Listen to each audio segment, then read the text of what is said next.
Vamos a hablar hoy día sobre perfusión regional y microcirculatoria. El objetivo es visualizar las complejidades para evaluar la perfusión regional y microcirculatoria, conocer algunas aproximaciones a la evaluación de un territorio muy importante como la perfusión hepatoplásmica y las consecuencias de la hipoperfusión regional en esa región, entender la relevancia de la unidad microcirculatoria y su compromiso fisiopatológico en el shock, entender el concepto de coherencia macro-microcirculación y su evolución en distintas etapas del shock, conocer generalidades sobre la evolución de la microcirculación y visualizar el potencial impacto fluido vasoactivo sobre la microcirculación. Cuando uno mira una panorámica general del sistema circulatorio en la disfunción circulatoria, uno ve que la perfusión es una función compleja del organismo que requiere la integración de distintos órganos. La perfusión se define como la llegada de sangre oxigenada a la célula y a los tejidos, acorde con la necesidad metabólica que ellos tienen. Las fuerzas que comandan la perfusión de empujar el flujo de sangre oxigenada hacia la periferia son la presión arterial media y el transporte de oxígeno. El transporte de oxígeno, su determinante fundamental, es el gasto cardíaco, por supuesto. La presión arterial media depende de la interacción entre el stroke volume, digamos, y la reactividad vascular arterial. Estas funciones son altamente reguladas y las podemos manipular las dos en clínica. Podemos manipular la presión arterial media, podemos manipular el transporte de oxígeno en el sentido de aumentarlos y con eso vamos a empujar la perfusión hacia la periferia desde lo central, desde la macrohemodinamia. Sin embargo, en el shock séptico particularmente, existe una gran complejidad fisiopatológica y alteraciones a nivel de la distribución de los flujos, y especialmente en la microcirculación, y adicionalmente en la relación entre la microcirculación y la célula. Estos pueden estar muy alterados y esos lamentablemente no son modificables por manipulación de la macrohemodinamia.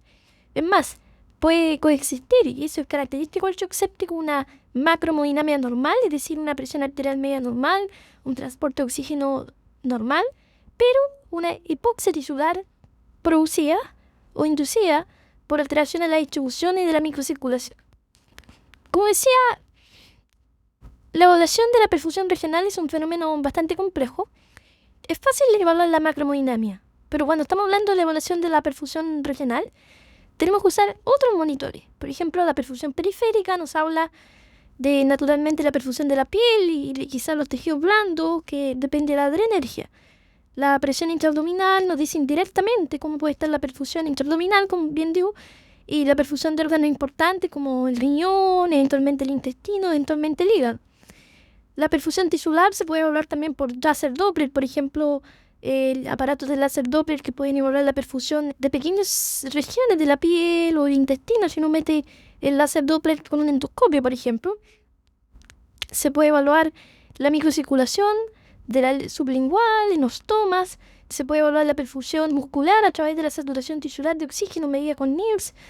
Hay algunos devices que permiten medir la presión tisular de oxígeno, por ejemplo, en el cerebro, cuando se coloca este artefacto junto con un captor de presión intracraniana intraparenquimatoso. Existe la microdiálisis que mira puesta en un tejido, ve frente y afluente y compara la bioquímica del líquido regional que puede ser indirectamente relacionada a la perfusión. Se puede evaluar la respiración mitocondrial con algunas técnicas de laboratorio, la saturación tisular de oxígeno regional. La tonometría gástrica puede evaluar la producción de CO2 de la mucosa. Si el CO2 luminal que se puede captar por capnografía con esta técnica aumenta, significa que hay hipoperfusión de las capas superficiales de la mucosa intestinal. Si el CO2 luminal baja, significa que el flujo volvió. Y por supuesto, también se pueden colocar catéteres arteriovenosos en distintos territorios y evaluar la diferencia veno-arterial de CO2 y también la diferencia de lactato entre la entrada y la salida. Todo esto sumado con matices nos permite evaluar de alguna manera cómo está la perfusión regional en distintos territorios. El territorio hepatoplásmico es un territorio fundamental desde el punto de vista fisiológico, con una compleja autorregulación que trata de preservar la perfusión mucosa incluso en periodos de intensa vasoconstricción, como sucede, por ejemplo, durante el shock cuando se activa el eje simpático, la activación del eje neuromoral, especialmente el sistema simpático, el sistema de la vasopresina y el sistema renina-angiotensina.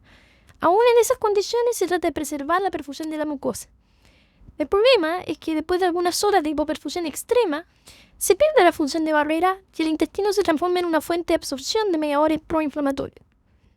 El hígado, por otra parte, tiene una doble circulación arterial y portal que puede balancear, por ejemplo, los decrementos del flujo portal cuando hay hipoperfusión esplácnica con un incremento del flujo arterial. Es un efecto buffer frente a hipoperfusiones regionales.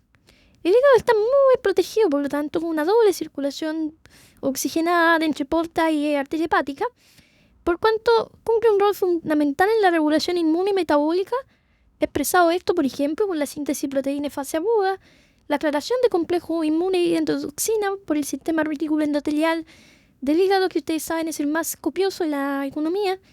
Y, sin embargo, a pesar de todos los que dije antes, uno de los grandes problemas prácticos es cómo evaluar la perfusión hepatoesplácnica al lado de la cama del enfermo.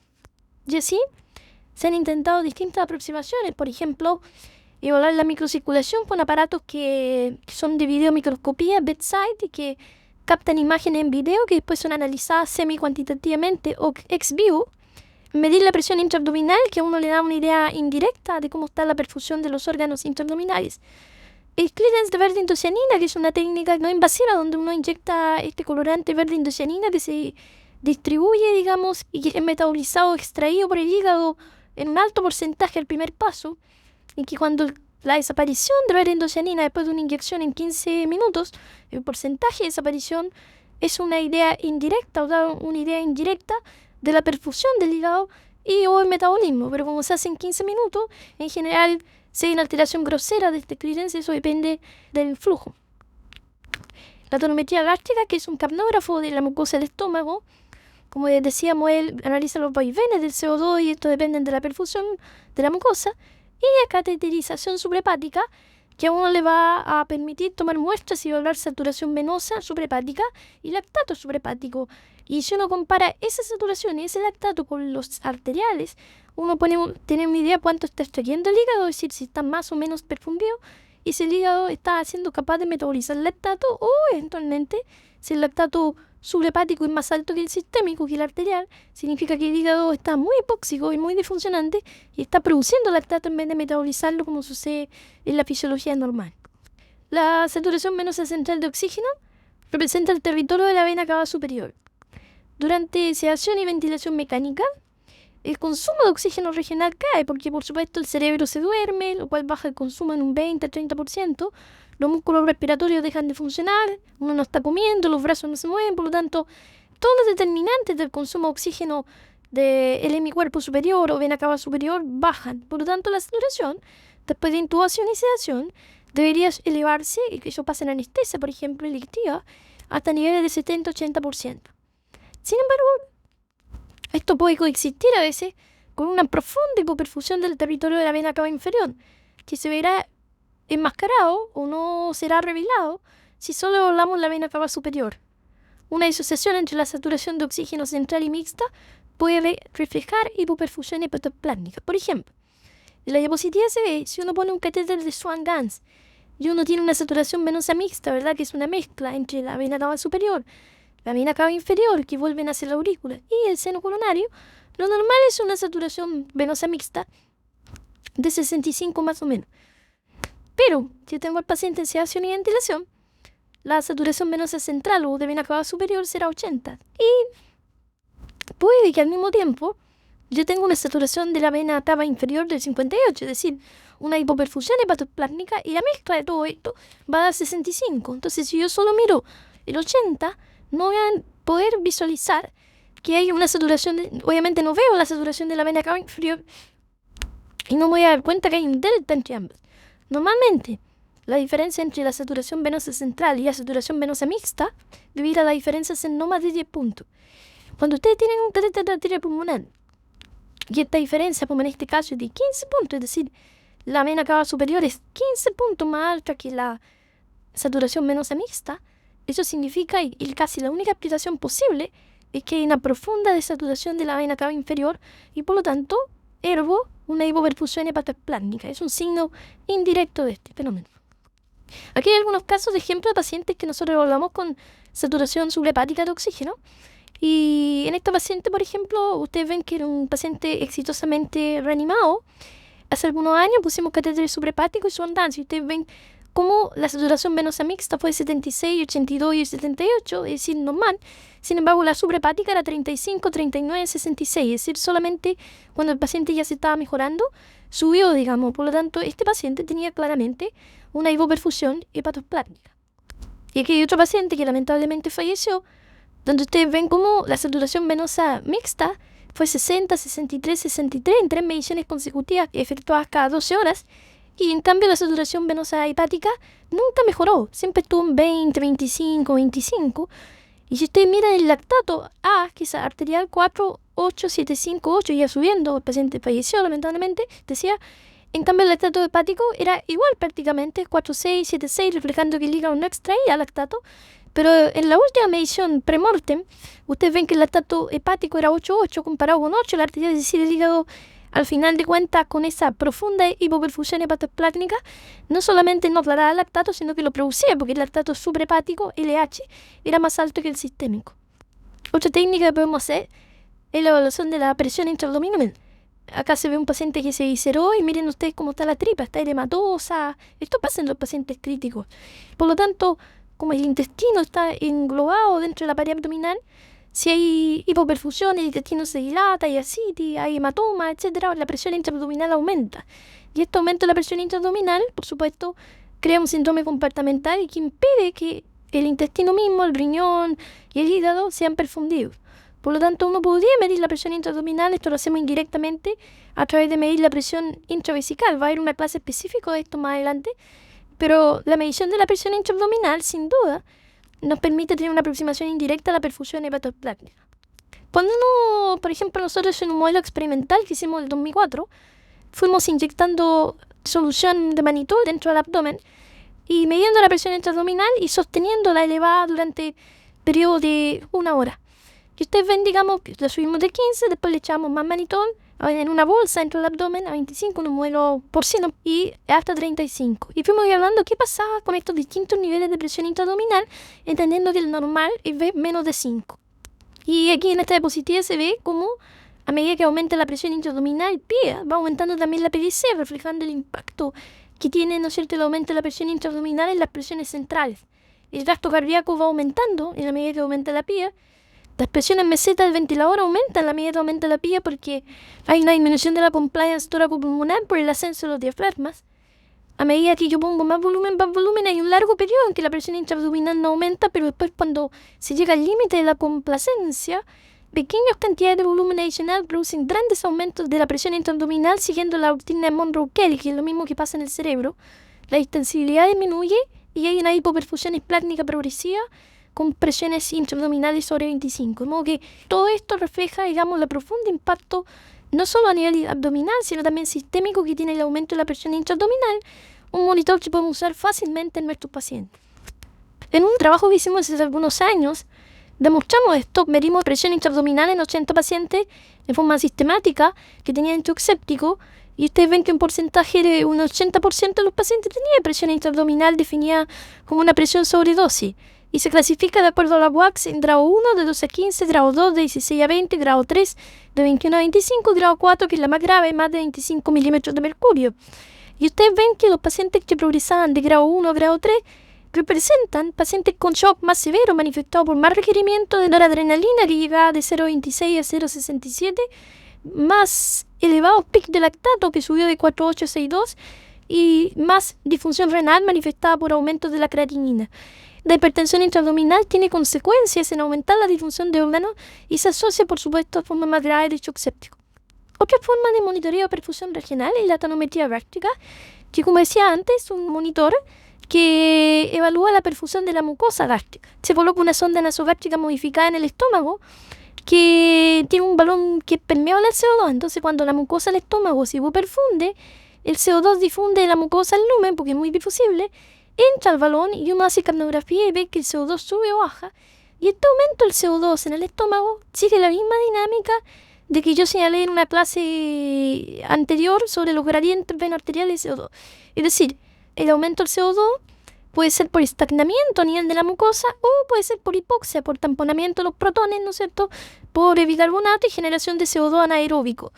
La explosión de CO2 en el capnógrafo del estómago, que llamamos tonometría, refleja una progresiva y profunda hipoperfusión y luego hipoxia del estómago. La tonometría gástrica es una herramienta maravillosa en el laboratorio, lamentablemente ya no está más disponible comercialmente en estos tiempos. Este es un recordatorio de la dinámica de CO2 durante la hipoperfusión progresiva. Esto pasa a nivel venoso, en el territorio vascular, pero también pasa en los órganos. A medida que el flujo de los órganos cae, se estanca el CO2 y si hay una mucosa ahí presente puede difundir al lumen, como en el caso del intestino, y eso lo capta uno con el tonómetro. Cuando hay estancamiento en bajo flujo y hay hipoperfusión compensada, uno va viendo cómo el CO2 va aumentando progresivamente. Pero cuando hay ya hipoxia y hay generación masiva de protones y se tamponan, existe lo que se llama una explosión de CO2 y uno ve un aumento del CO2 desde 40, 50 hasta 100 y eso generalmente se asocia a una elevada mortalidad. Un ejemplo de esto se ve en este paciente, donde vemos al paciente invadido, ventilado, con un catéter de Swan-Ganz, que es el amarillo, etc. A la derecha arriba está el monitor central, donde ustedes ven que se ve una macromodinamia más o menos normal. Hay una frecuencia cardíaca de 76, una presión arterial 121/69, hay presión pulmonar de 30/13, saturación arterial 98, temperatura 35/6 y un índice cardíaco de 4,4. Todo eso es más o menos normal o adecuado. O sea, como dice, son cifras que se ven bastante decentes, ¿no? Sin embargo, cuando le pusimos un tonómetro y miramos el tonómetro abajo, ustedes ven que el 22, la presión expirada de CO2, el CO2 expirado, ustedes ven que 21 es la frecuencia respiratoria y 62 es el CO2 del lumen gástrico.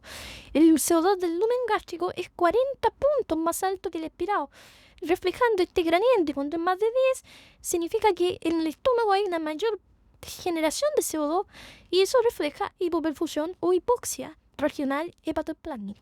Y esto se da paralelamente a que la macromodinamia está normal. Es decir, diciendo una vez más, que puede existir una macromodinamia normal con una profunda hipoperfusión hepatoplásmica. En relación al rol del hígado, ese también es bastante relevante, por supuesto, y yo no le gustaría evaluarlo. En este trabajo, donde evaluamos la macromodinamia, la perfusión sistémica, la hepatoplásmica y la microcirculación, y en forma seria analizamos cómo repercutían los distintos parámetros que medimos en el clítoris de lactato de 6 horas en un grupo de pacientes con shock séptico hiperdinámico, y aquí quiero ejemplificar el rol de la tonometría gástrica nuevamente y también de la técnica de verde-indocianina, tratamiento verde-indocianina, como dije antes. Como yo decía antes también, el aclaramiento de verde-indocianina con la técnica Limon es una forma no invasiva de evaluar el flujo y la función hepática. Después de la inyección de una dosis de verde-indocianina endovenosa, se detecta la aparición y la extracción del colorante por técnica transcutánea, con un sensor que se coloca sobre la piel y sensa el colorante. Lo normal es que desaparezca un 20-30% en 15 minutos, y ustedes ven que en este gráfico, que corresponde al trabajo que les referencié antes, ustedes ven que hay una bonita correlación entre ICG y PDA, que es la desaparición plasmática de verde-indocianina en el eje vertical, y con el PCO2 gap, que es la diferencia de CO2 entre el lumen gástrico y el PCO2 arterial. Ese gap refleja, por supuesto, ese delta refleja hipoperfusión plásmica. Y ustedes ven que en la medida que el gap baja, el aclaramiento verde-indocianina aumenta. Si el aclaramiento verde-indocianina baja, se relaciona un aumento de la CO2 en el lumen gástrico. Es decir, tanto el aclaramiento verde-indocianina, que refleja perfusión del hígado, como la tonometría gástrica, que es el PCO2 gap, que refleja perfusión de la mucosa, se correlacionan perfectamente, lo que es lógico de acuerdo a la fisiología normal. Y aquí nosotros vemos, en este grupo de 15 pacientes donde hicimos este trabajo, analizamos después de 6 horas, medimos en forma basal tonometría gástrica y un montón de parámetros también, pero me voy a referir solamente a la tonometría gástrica y al clearance de verde-indocianina. Lo medimos basal y a las 6 horas de reanimación. Yo pacientes que trataron el lactato sistémico más de 10%, o depuraron más de 10%, o los niveles bajaron más de 10%, y otros pacientes que lo hicieron en menos de 10%, que es un punto de corte más o menos clásico.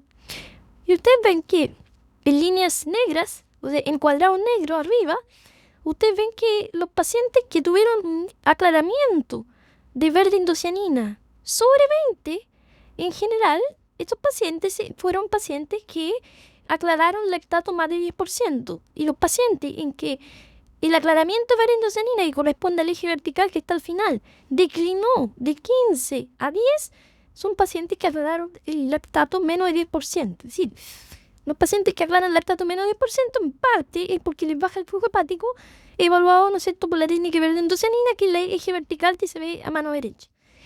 Ahora, viendo con tonometría gástrica, se ve al revés, ¿no es cierto?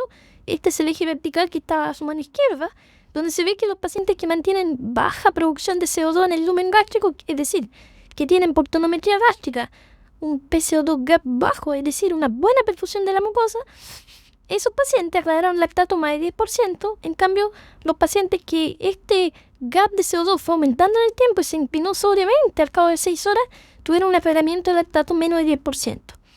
Las líneas achugadas son las líneas que reflejan más los aclaradores, y el perfil que los caracterizamos en esta diapositiva, en este trabajo, es que estos malos aclaradores era por dos técnicas, que son la tonometría, que empeoraban la tonometría y caía el aclaramiento de endocenina, y eso explicaba probablemente, en parte al menos, la baja disminución del lactato, comparado con gente que mantuvo siempre aclaramiento de endocenina normal y tonometría gástrica normal, que aclararon perfectamente el lactato. Esto refleja la importancia de la perfusión hepatosplénica. Otra forma más correcta de evaluar el aclaramiento verdadero del lactato es hacer un clearance de lactato exógeno. Esto es inyectar en los pacientes o animales experimentales una dosis conocida de lactato sódico, en este caso 1 milimol por kilo, y se inyecta eso por vía endovenosa y se toma muestra de lactato cada 2 minutos y se dibuja una curva farmacocinética. Esto es verdaderamente un clearance de lactato exógeno. Y Lebrun, que fue el que escribió esta técnica en Francia, él demostró que los pacientes que tienen leve hiperlactatemia persistente, y en el caso eran pacientes hemodinámicamente estables, los de Lebrun, pero que tenían hiperlactatemia entre 2 y 3,5, esos pacientes, al hacer el clearance de lactato exógeno, tenían una disminución categórica del clearance de lactato exógeno, a pesar que se veía muy bien comparado con pacientes que no tenían hiperlactatemia. Es decir, hay claramente, ¿no es cierto?, el aclaramiento de lactato puede explicar, y esto se hace especialmente a nivel del hígado, una disminución lenta del lactato en el tiempo. Y esto podría evaluarse con esta técnica, que es el aclaramiento exógeno del lactato, que es una técnica compleja, por supuesto, que se utiliza más bien en forma experimental.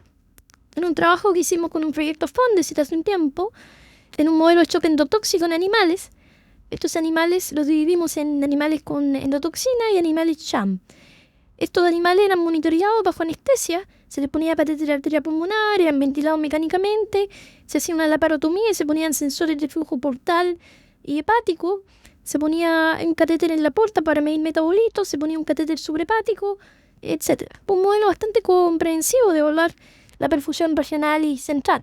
Y se tomaron distintos monitores en forma basal, 1 hora después de inyectar endotoxina en el grupo de endotoxina y reanimar con volumen, y después cada 1 hora durante 2 horas se efectuó clearance de lactato exógeno para ver cómo un modelo de choque endotóxico precoz y resucitado con volumen, cómo se afectaba en este modelo clearance de lactato. El modelo fue muy interesante. Primero vimos que los animales endotóxicos, por supuesto, a diferencia de los animales CHAM, mostraron un aumento progresivo del lactato en sangre, hasta llegar a 10,2 al cabo de 2 horas post-reanimación del shock. Los animales CHAM se mantuvo normal. El clearance de sorbitol, que inyectamos también sorbitol y tomamos muestras, sería... El sorbitol es un enol que se metaboliza en forma diferente al lactato, y su extracción depende 100% del primer paso hepático. Y ustedes ven que el flujo hepático está conservado. Es una manera indirecta el clearance de sorbitol de evaluar el flujo hepático, estaba conservado, y no hubo ninguna diferencia entre los animales CHAM y los animales endotóxicos. En cambio, cuando inyectamos lactato y vimos clearance de lactato exógeno, ustedes ven en el punto B que el clearance de lactato exógeno en ml por minuto para los animales CHAM es 1212 y para los animales endotóxicos es 46, hecho que se mantiene en el punto D. Esto significa que hay una profunda disminución del clearance de lactato exógeno, prácticamente al 10% de la normal en animales endotóxicos, y esto corresponde a un bloqueo metabólico porque no depende de flujo, como evidenciamos por el clearance de sorbitol, y también como evidenciamos porque los animales endotóxicos resucitados, comparados con los CHAM, tenían el mismo flujo portal y hepático medido por ultrasonido Doppler. Es decir, que incluso, aunque la perfusión del hígado esté normal, que por supuesto una hipoperfusión puede afectar el aclaramiento del lactato, pero incluso aunque esté normal como en este modelo, el hígado de alguna manera bloquea el metabolismo del lactato En parte quizás porque el ciclo de Cori, que es la regeneración de glucosa a partir del lactato, consume bastante energía y probablemente el hígado resuelve o decide ahorrar esa energía y bloquea este paso, que es una de las especulaciones que podemos hacer a propósito de este modelo. El otro tema es la unidad microcirculatoria. La microcirculación son los microvasos, son los vasos que tienen menos de 100 micrómetros de diámetro, donde están las arteriolas, las vénulas y los capilares. Aquí se produce el intercambio de oxígeno, aquí es una zona esencial para la vida, porque aquí llega finalmente la sangre oxigenada y el oxígeno se mete a las células, sale del vaso, el capilar lleva a las células, y las células lo utilizan y le liberan CO2 y el CO2 extraído y se va por la sangre venosa. Aquí se desarrolla todo. Y sin duda, la microcirculación es el órgano vital y crítico en la difusión endotelial de la sepsis. Esta afecta esencialmente a la microcirculación. En la microcirculación se agregan polimorfos nucleares, plaquetas, glóbulos rojos rígidos, se ocluyen los vasos microcirculatorios, hay extravasación de polimorfos nucleares, extravasación de agua, hay edema intersticial, ya en progresivo, diría yo, colapso de las unidades microcirculatorias. Y cuando es severo y hay mucha inflamación en la microcirculación, esto se asocia a hipoxia tisular independiente de que yo normalice la macrohemodinamia. Es decir, puedo tener un corazón funcionando excelente, pero en el fondo la microcirculación, donde el oxígeno ya se ha intercambiado, está ocurrida. Por lo tanto, los pacientes se mueren con corazón hiperdinámico y a veces con hipoxia tisular, que es lo que parece una paradoja, pero se explica porque finalmente a nivel microcirculatorio es donde se juegan la mayor parte de los eventos de intercambio gaseoso y en el fondo es la fuente de la vida. Aquí se ve un esquema donde se muestra cómo la microcirculación se va afectando progresivamente. Hay disfunción endotelial, que significa una mayor reactividad para que se unan sustancias tóxicas, glóbulos blancos circulantes, etc. Variabilidad de la sensibilidad a agentes vasoconstrictores, vasodilatadores. Hay un deterioro de la deformabilidad de los glóbulos rojos. Hay adhesión de los glóbulos blancos y plaquetas. Se pierden las comunicaciones intercelulares, se altera el glicocáliz y eso produce una alteración de la viscosidad, la microcirculación, si ustedes quieren, y un colapso. Y esto es muy heterogéneo a lo largo de la microcirculación. Por lo tanto, hay territorios que tienen buena o hiperperfusión y hay territorios que están hipóxicos. Y esta heterogeneidad progresiva es característica del daño microcirculatorio del shock séptico y explica, cuando es grave, probablemente la progresión a un shock refractario. Desde hace unos 15 años aproximadamente, es posible evaluar el estado de la microcirculación mediante la técnica de videomicroscopía bedside, con microscopios que se pueden usar con la mano y se pueden grabar videos. Y el análisis off-site o offline de estos videos se puede aplicarles una métrica, después uno ve los videos y se puede caracterizar el estado de la microcirculación de acuerdo al flujo. Hay parámetros que se han desarrollado para decirnos cómo está el flujo microvascular, cómo está la densidad vascular, microvascular y cómo está la heterogeneidad del flujo. Todos estos parámetros pueden ser evaluados en forma seriada durante la reanimación del shock séptico. Y hemos aprendido muchísimo durante estos 15 años. Nosotros tenemos este aparato de hace algún tiempo y los videos se toman, especialmente han sido capturados a nivel de la mucosa sublingual, que es un territorio muy vascularizado, que tiene algunas complejidades, pero hemos aprendido muchísimo de esta técnica. 15 años después, está claro que las alteraciones microcirculatorias tienen un rol pronóstico muy importante, adverso, en el caso del shock séptico después de la reanimación inicial. Aquí se ve, por ejemplo, en esta diapositiva, un clásico de Daniel de Backer, donde la proporción de vasos perfundidos, el PPV, ustedes ven que los sobrevivientes de shock séptico tienen 80 en promedio, 70 y tanto, en cambio los no sobrevivientes se posicionan en una mediana de 50, es decir, claramente hay una diferencia muy importante en el compromiso microcirculatorio entre pacientes que sobreviven o que mueren.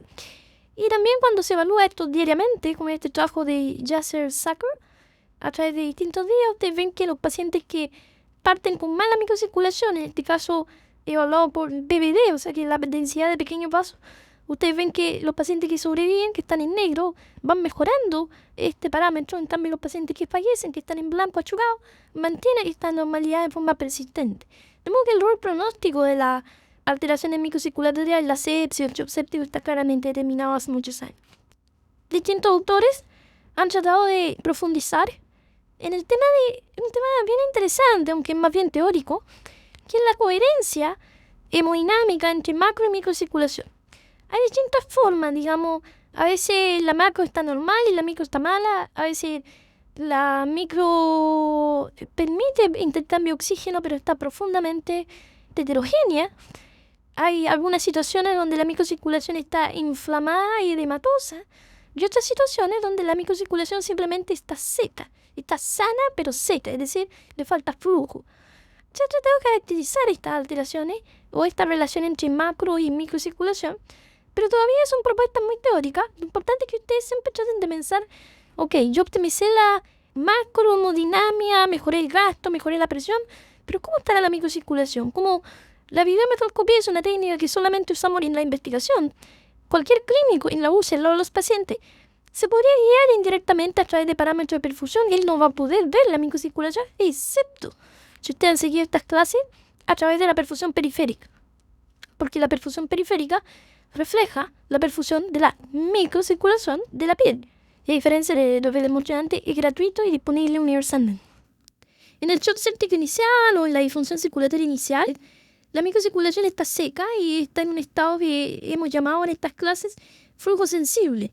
Esto pasa en etapas precoces donde los mecanismos patogénicos son hipovolemia y discreta alteración del tono. En esta circunstancia precoz de etapa flujo sensible, hay una coherencia o poblamiento entre macro y microcirculación. Al aumentar el flujo, por volumen, sube la presión arterial media, vasodilatadores, como sea, en general la microcirculación se corrige paralelamente a la producción de la macrohemodinamia. En muchos pacientes se mejoran, no tienen más problemas.